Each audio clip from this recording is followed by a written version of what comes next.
Good morning. Today we are going to discuss about the corporate restructuring. Meaning of restructuring. One of the most high profile features of the business and investment world is corporate restructuring. Corporate restructuring implies the activities related to expansion or contraction of the firm's operation or changes in its asset or financial or ownership structure. Corporate restructuring is all about the expansion or the contraction of the business operations or in terms of the assets, financial position, ownership structures, etc. Corporate restructuring is a generally term used to describe the major changes within a company, and these changes usually affect basic business activities in terms of redetermining who is going to make a major decisions in a company, how certain parts of the business plan are approached, etc. Reconstructing of a company involves an activity to make the organization more balanced. It helps reconstructing helps the organization to be more balanced, to earn more profit, and enable the company to achieve its objective in a more specified manner than previously. Significance of corporate restructuring. Significance refers to the advantage of the corporate restructuring. First, increasing value of the parts. One of the main reasons that business use corporate restructuring is to divide the business up for sale. If a company is trying to sell conglomerate, it will likely to get lower offer from the investor. When the company is split into separate parts, it can offer get more better offers for those individual parts. For example, if the company is selling the conglomerate business refers to the when the merging between two firms that are involved in totally unrelated business activities. If you sell that business, you'll get lower offers. When you divide the business into two different parts and you sell, you'll get more investors to invest, and this can increase the value of the company as a whole and also help to get a higher sale price for business. Next is reduced cost. To reduce the expenses or the cost of the organization through restructuring. This is one of the under benefit of reconstructing a company. For example, a company could merge with another company that is very similar and use economies of scale to run more efficiently. Economies of scale refers to the same reducing the cost due to the increase in the production. When the production increase, your cost will also decrease. It could cut back on employees and equipment to streamline business operation. Streamline refers to making an organization more effective and efficient by employing faster and simpler working way. In this way, the company can expand its business, and if it is handled correctly, the company can add significant value for its shareholders too. Next is forms of corporate restructuring. As you can see, restructuring is divided into three parts: portfolio and asset restructuring, capital restructuring, and organization and management reconstruction. Let's see one by one. Portfolio restructuring. It involves the mutual funds, equity, PMC. Portfolio restructuring involves such as the configuration of the company's lines of business through acquisition and divestitures. Portfolio restructuring is divided into two forms, that is divestitures and expansion. Divestiture refers to the selling a part of the business. It may be either asset, it may be product line, it may be brand. The company can adjust to a changing environment and also helps to sharpen its business and raise needed money. Whereas the expansion, it refers to the increasing the capacity of the business. As you can see, divestitures, selling the part of the business, and expansion refers to the increasing the existing capacity of the business. Now, modes of the portfolio restructuring. Divestitures. Divestitures is again divided into four different subparts. That is sell-off. Sell-off refers to the selling of an asset. For example, when an asset is no longer making money for its parent company, the company may choose to sell, or it can also dispose it before it becomes a liability to company. Next is spin-off. Spin-off refers to the main meaning of the spin-off is demerger. It is just the opposite of the merger. In merger, we will combine the two companies under one corporate roof, whereas demerger refers to the dividing the part of company into separate operation. with a belief that they will perform better in the future, and it is just a strategy to sell off subsidiaries or division of the business. Next is equity carve out. Equity carve out, it is a situation where a parent company sell portion of its equity to the owned to the general public. If equity carve out also helps to generate cash inflows which can be used for further investments. Last is liquidation.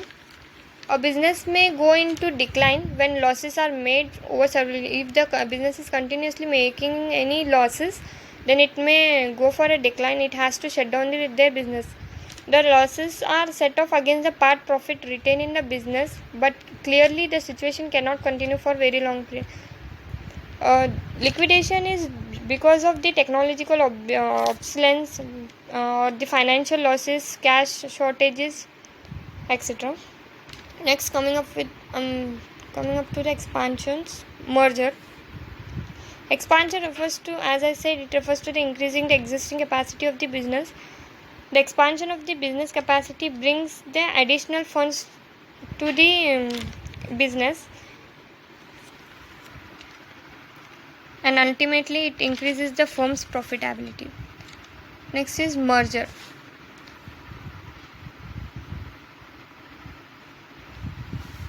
A merger, amalgamation and acquisition helps in having a faster growth of the firm.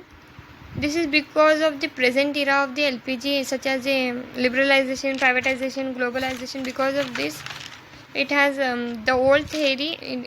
There was a old theory known as the small is beautiful. Earlier, the company used to not to merge or come into amalgamation acquisition because they used to believe that small is beautiful.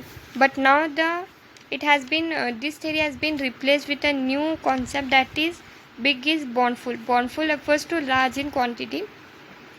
Merger refers to the combination of two companies. And next is takeovers.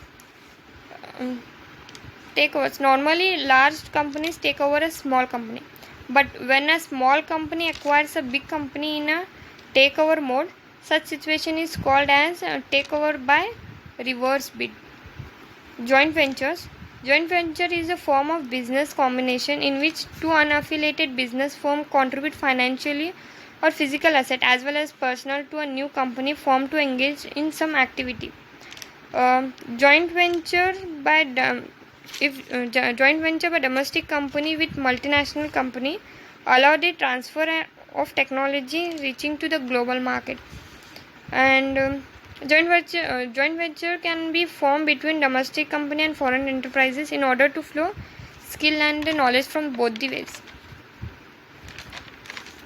Now coming to the franchising. Franchising, it is a right or the privilege granted by a person or a group of people or a company by the government. It is authority granted by a company to sell or distribute its goods and services in a certain area, such as the Domino's has given the franchising to the other parties, who will open the Domino's shop in a different cities and use this franchising right. Use of intellectual property. The worth of a company lies more in its intangible assets, such as the patent, trademarks, brand, copyright, etc. Then the tangible asset. Tangible assets are which can be seen and touched, such as the land, building, plant, machinery. The intellectual property right refers to intangible asset, as I said, patent, trademark, brand. It gives the real value to a company. And lead to higher sales and economies of scales, profit, etc. Holding company, a company created to buy and own the shares of other companies which in then control. For example, if there is a parent company and subsidiary company, if the parent company is holding 50% of the shares of the subsidiary company, then the parent company is known as a holding company. Coming up to the next topic, financial restructuring. Companies have access to a range of sources from which they finance business. These funds are called capital. The sources of funds can be divided into two categories: internal generated funds from third party. Financial reconstruction refers to the, as you can see in this, the sources from where the business can get the funds. This fund is also known as the capital, and the funds can be collected either internally or from the third parties. The methods of financial restructuring is change in ownership and corporate control. Change in ownership, again it is divided into certain subparts. First is exchange offer. Change in ownership structure represent the third group of restructuring activities is through exchange offer. Exchange offer refers to the rearrangement of financial structure, or to repair, rearrange, or rebuild the financial structure because to make a company balanced and profitable. Next, employee stock option plan. When a company issues share, it will issue to employee at a when a company decide to issue the shares to the outsider, it will also the company also decide to issue the share to the existing employees of the company, but it will issue to the employees at reasonable rates when compared to the outsiders. Just these options are given to the full-time directors, officers, employees who are existing employees of the organization. It is just to attract the employees, and these shares are issued at a reasonable rates to the existing employees of the organization. Next is management buyout. Management buyout and leverage buyout. For example, if the staff and the employees are working very good, working in order to achieve the objectives of the organization, but the owner or the chairman is not at all giving interest in to increase the profit or increase the business or increase the market share of the business, then the management can decide to issue the share from the chairman by forcing him, and management has purchased the share from owner and removed the owner from its seat. For example, if the chairman has 25, 30%, 40% of the share, then the management can buy it from the owner and remove him from that place, and the management can replace that seat. Now, leveraged buyout, how they are going to issue the shares from the chairman. They need the money for that. These purchasing those shares by taking a heavy loan from bank, it is known as leveraged buyout. Next, corporate control. Buyback of shares. Buyback of shares, generally how the shares are issued. First, the company will issue the shares to the public.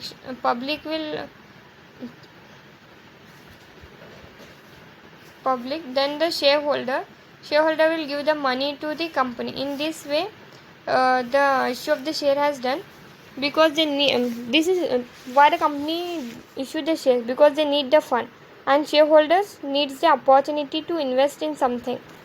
But buyback of shares, it is just the opposite of it. Company will pay money to its shareholder, and shareholder gives back the share to the company. This is done in this case, and this is done because the company don't need money and the shareholders need the exit opportunity. So this buyback of shares is done. This was all about the financial restructuring. Now coming up to the organizational restructuring. Organizational restructuring refers to improve overall efficiency and effectiveness of the organization through changes in structure, system, process, people, or culture. Such as the organization restructuring, it's all about the internal process, such as the reforming governance, who is going to take the major decisions, who are the top level management, and next is redrawing divisional boundaries, dividing the subparts in the organization, such as the sales department, production department, research and development department, etc. Next, downsizing the companies and layoffs. Downsizing refers to the reduction in number of the firms, reducing the number of the employees in the firm. company and layoff refers to the situation where the employees are removed from the job. This is the organizational restructuring. Next, organizational restructuring. What are the modes? Centralization and decentralization of the organization, organizational culture, training and redevelopment, changes in HR policy, rationalization of pay structure, etc.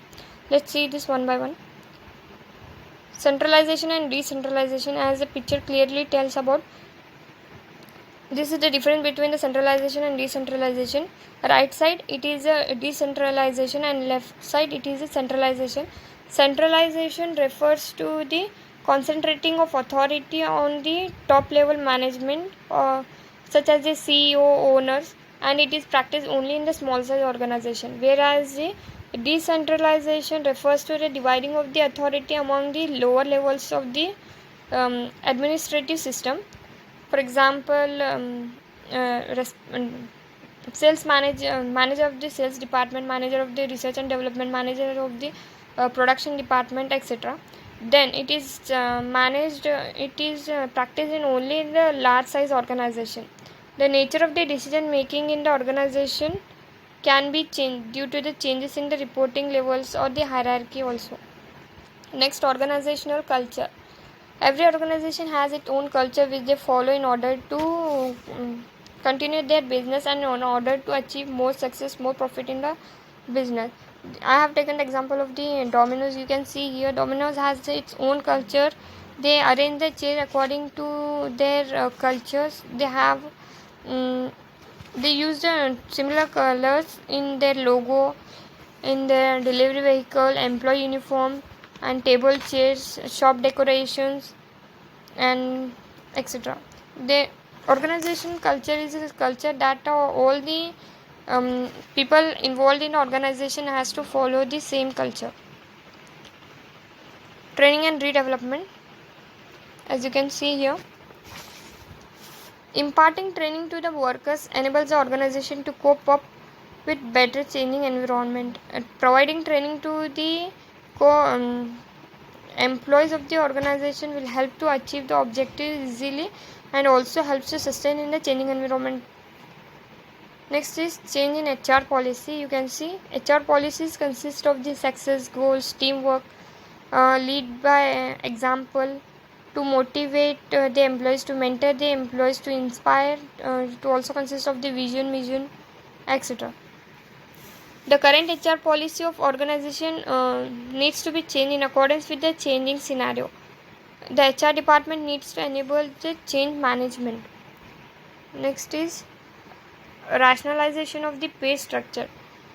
As you can see, pay structure as usual, the salary of the employees.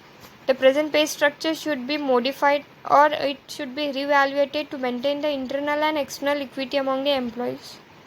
So this was all about the corporate restructuring. Thank you.